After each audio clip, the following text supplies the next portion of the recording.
Hi guys, isang hindi magandang gabi para sa akin. Kasi today, yung aking main page sa Facebook ay nasuspend na po ni Meta.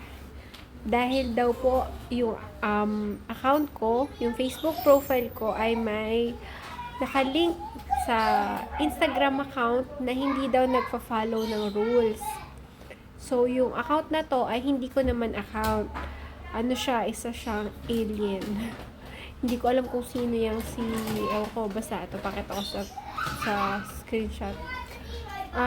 Nag-search ako sa Google kung paano ba yun i-solve. And unfortunately, wala akong nakitang solution. Pero ang nakita ko lang, may mga taong kagaya ko na naka-experience na ganitong situation. Na may nakalink daw na Instagram account na hindi daw nagpo-follow ng rule. So, ang nangyari, na-disable yung Facebook profile nila na napakatagal nating binild.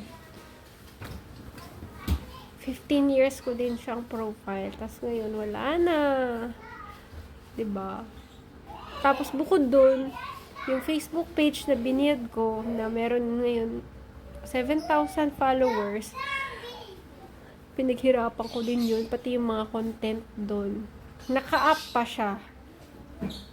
Pero hindi ko na ma-access. Yung mga messages doon, yung mga inquiry tungkol sa Forex, hindi ko na po kayo mare-replyan doon kasi hindi ko na mababasa. Ang mali ko lang ay hindi ko nagawang admin si Gino or kahit sino. Wala akong admin na yun nga, kapag nangyari yung ganito, makaka-access. So, ang naging admin ko doon ay yung sister-in-law ko, pero editor mode. Kakaano ko lang siya, kakagawa ko lang sa kanya as admin, pero editor mode lang. Hindi naman niya talaga yung nagagamit pa. So, kasi inisip ko, hingi sana ako tulong ng sa sister-in-law ko na na mag sagot dun sa mga inquiry kasi nga ang daming hindi ko pa nare-replyan kung paano mag-trade sa Forex. Maraming mga hindi ako ma-assist. Tapos, ayun. Pero ako pa rin talaga yung nag-reply kasi nga, kaka-add ko pa lang sa kanya. Ang nangyari, hindi ko na siya ma-access.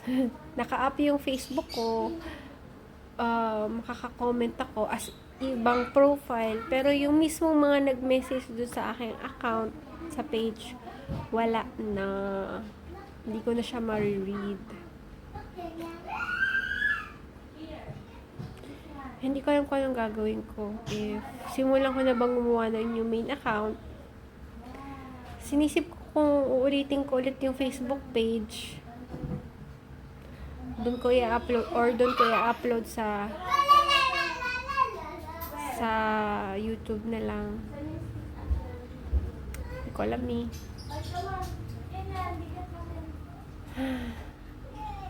Hindi pa sila. Naiiyak ko na kanina.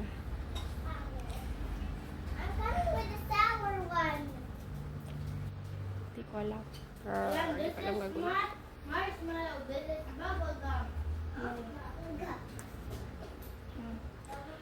Iniisip ko pa rin kung anong gagawin ko. Uulit ako ulit. Pero anyway,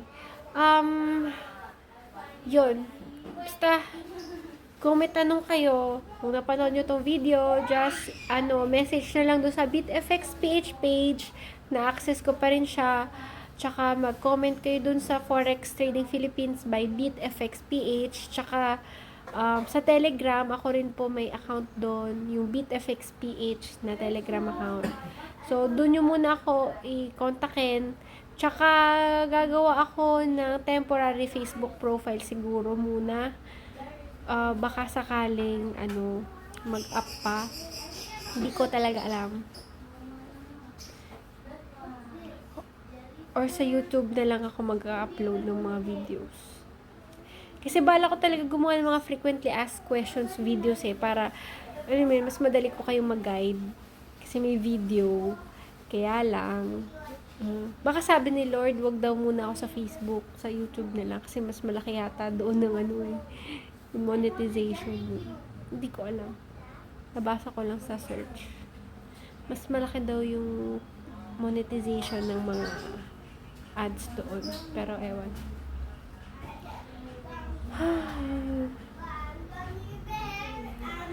So, yun lang. Maliligo muna ako para malaman ko yung gagawin ko. Para ma-clear yung aking mind.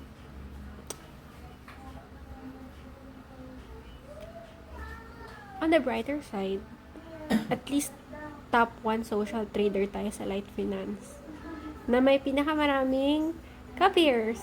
So, yun na lang iniisip ko. At least kahit paano, na-reach ko yung top 1. Kahit paano, wala namang masamang nangyari. Hindi naman kami nanakawan. Hindi naman nahack yung aming bank account. So, sadyang minalas lang ako at ayun, suspended na yung main account ko. Hindi ko alam ba't nangyari eh. Pero ganoon talaga. Bahala na si Lord. So, update ko na lang kayo. Bye!